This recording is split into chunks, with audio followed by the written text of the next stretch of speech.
I love Souls-like games. They're challenging and engaging. It has fantastic environmental storytelling which makes you want to look under every nook and cranny that the game lays out, while sometimes throwing a giant ball at you in the process. So why not throw a curveball of our own? Let's dive into 3 Souls-like games inspired by Fromsoft's very first game, Kingsfield, an action RPG dungeon crawler that put Fromsoft on the map. And luckily I was able to get in contact with a few of the developers to answer questions about the games, but also what they have cooking up in the future. So let's go do like we're in Blue's Clues with... Who the f are you? I'm glad you asked, Mickey.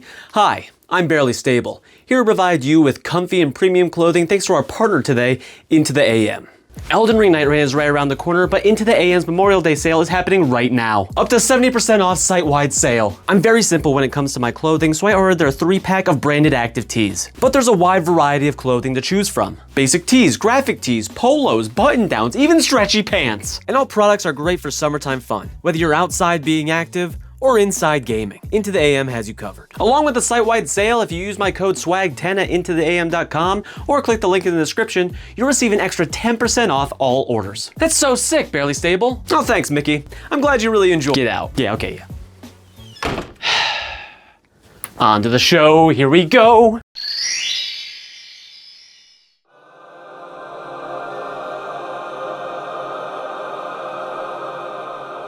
Pale Abyss.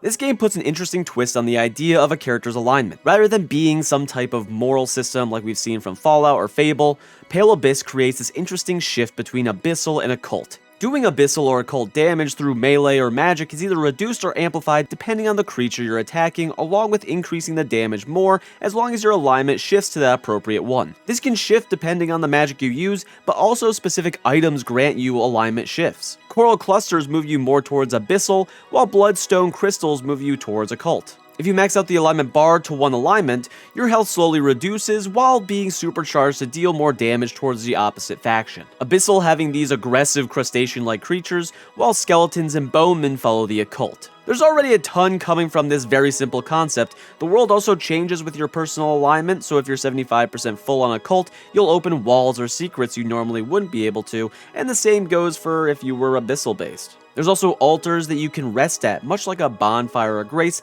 but in this game, you have the option of cleansing the altar to be a different orientation. I think the overall mechanic is really well done, while it still has some space to expand and breathe in creating an interesting story. And these types of games especially like to put many lore implications within item descriptions, and once again, Pale Abyss doesn't fail to provide that, giving small samples of story and letting your mind wonder what the world has become. The music, sound design, and atmosphere feels truly amazing. And I'm very serious because the soundtrack has some of the most beautiful melodies that brings this game to life. Just listen to this.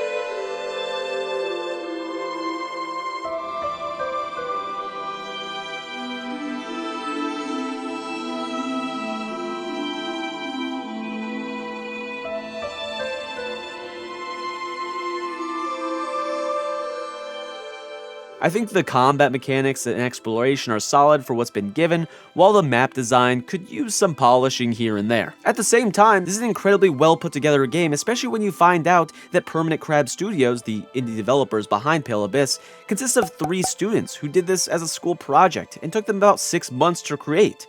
I'm blown away by it, so I had to ask them a few questions about the project. I got to catch up with Permanent Crab Studios in DMs, so we just went back and forth, and it was a really good time talking to them and hearing their story. I've heard you're a team of 3 students. Was this for a school project? Yes, it was for a school project. We had about 6 months time to create a game, and what you got to play is the result of that, which was basically a 1-hour demo. The team consisted of me as lead director and programmer, a 3D game artist, animator student, and a friend of ours who made the soundtrack. Once again, I think this is incredibly insane to see in a 6-month span, as well as just having students produce such a well put together project. Since this was inspired by Kingsfield, what made you guys want a more retro game, but also one that felt so fresh? And so they elaborate that they grew up on playing PS1, PS2, and N64 games. So they have that nostalgic low-poly style that they felt was really special to them. And they actually found their influence through Kingsfield by watching Iron Pineapple's video when he went through that entire game. Elaborating, there's not enough games inspired by Kingsfield, while there are some really amazing indie field-likes like Lunacid, Park the Ghoul, and Verho. They just really want to see more of the genre in the market, which I totally respect.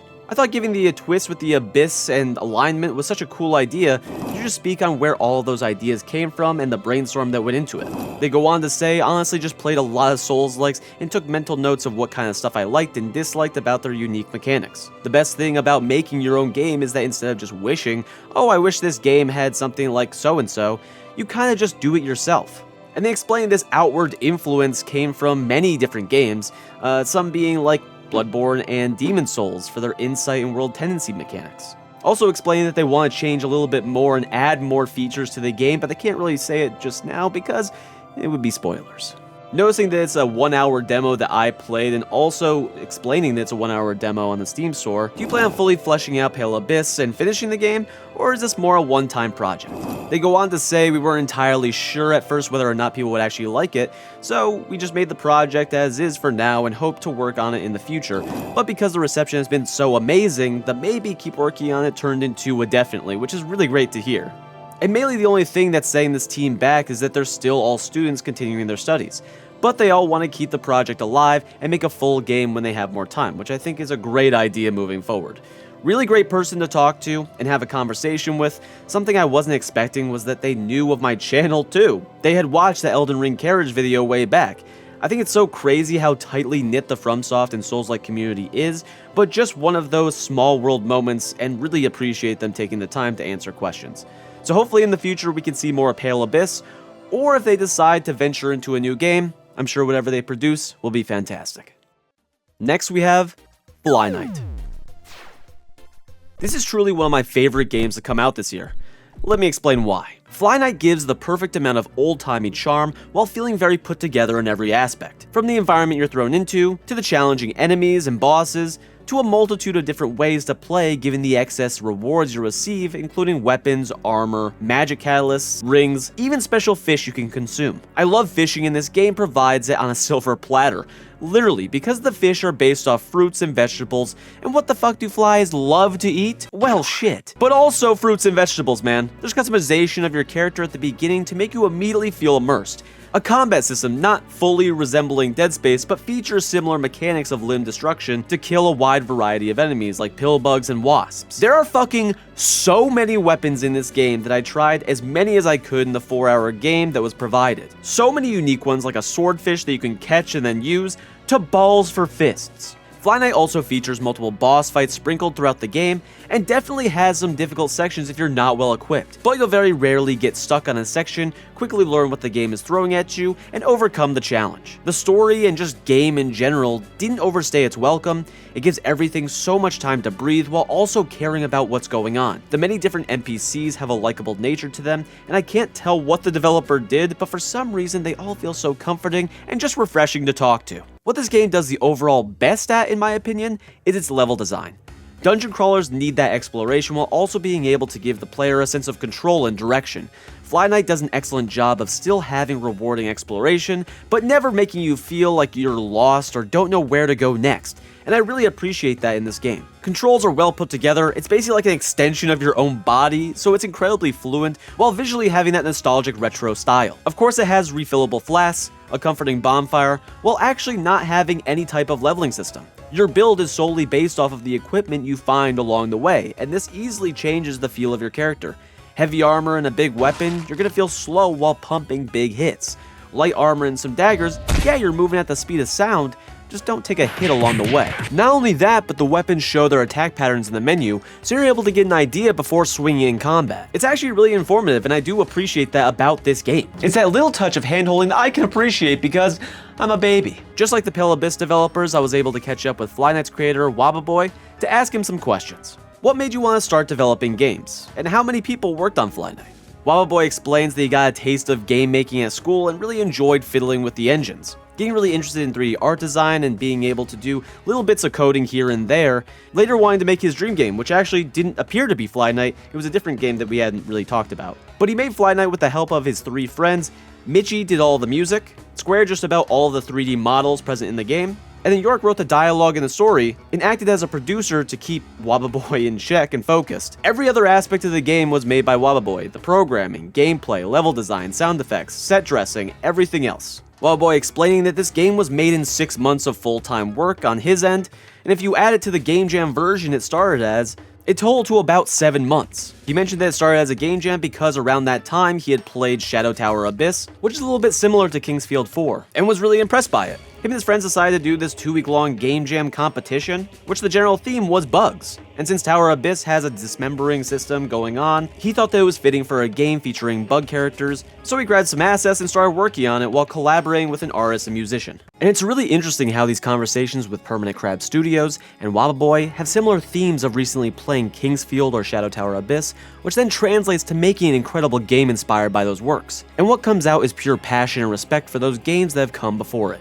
This is why I love indie games and indie studios so much, is that they find something they love, like a genre or concept, and twist it into something that's extremely unique. Do you think FlyKnight will see any DLC or a sequel in the future, or are you more focused on different IPs moving forward? Because personally I've seen that he's been working on a game called Sorceress, which I think is also super interesting and creative. Since FlyKnight has had such success, I can now afford to hire my longtime friend and collaborator York, and we can kind of work on 2 things at once. So besides Sorceress, we'll be getting into the planning stages for a FlyKnight sequel soon, but at the moment the priorities are continuing development on Sorceress and developing some extra fun stuff for FlyKnight, like a new game plus mode, a randomizer, and localizing it to other languages. Extremely nice person to talk to in Wababoy.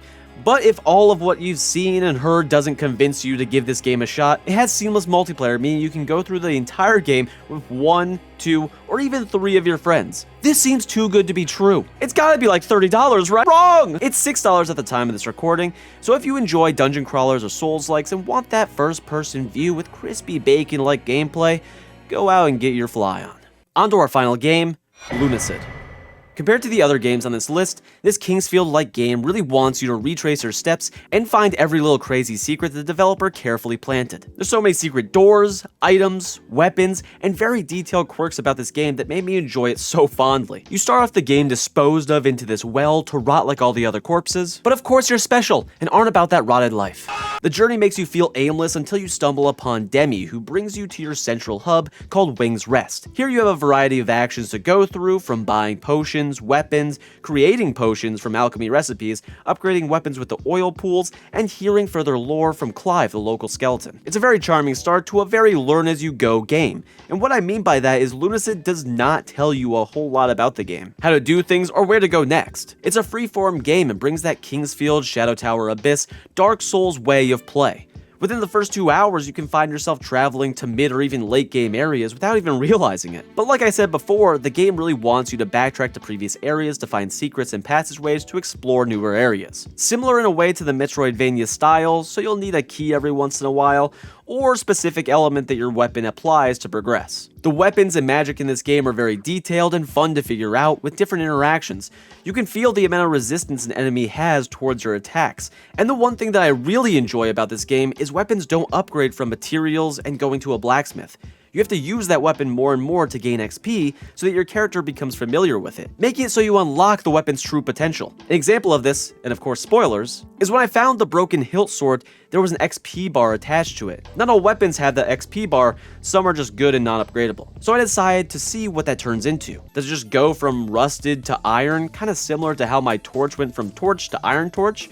Or was there some special property? Lo and behold, this hilt turns into a flaming straight sword, and it actually makes sense because the item's description states, the broken remains of a hilt made of dark fireproof steel, which is then changed once upgraded to a dark steel sword that emits a blade-like flame. And I think this type of interaction is so incredibly cool to just discover. This is literally one instance of tons of secrets throughout this game that just make you feel good when you discover them. And personally, I'm not even finished with the game yet. I'd like to 100% this to uncover more findings. It's like a drug. It's addicting. I can see why Lara Croft or Indiana Jones kept going on those crazy adventures. And I would say this is one of the more hardcore games I've seen in the sense of non-refillable potions, so you always have to buy or farm materials. very limited fast travel points. There's one fast travel point in each area, and every area is pretty sizable. And lastly, the game is tough to traverse in certain parts. My main struggle at the moment is being able to weave my way through the catacombs and the mausoleum, so say it takes me 20 minutes, then end up dying. I may have to go through that same process of finding my way back because I wasn't able to memorize the path going there, on top of the save crystal being fairly far away, the save crystal being a resting point. Also, you need to make sure that you save your progress at these crystals often. I've lost a good bit of time solely because I wanted to get greedy on my runs, and it was all for nothing, so don't be like me. But do be like me in jumping into this amazing game. It has beautiful design, a unique style, every zone's atmosphere makes you feel a new emotion and a want for adventure, and you may even awaken a few hemomancers in the process. Unfortunately, I wasn't able to get in contact with Kira, who's Lunacid's developer, but I wish them and all the developers involved in these games the best of luck in the future. So thank you so much for watching. Comment what Souls-like or theme of Souls-like you'd like me to cover next, and if you enjoyed this video, please give this a like and subscribe for more Souls-like, Elden Ring, and Nightreign content in the future. I'll see you on the next one.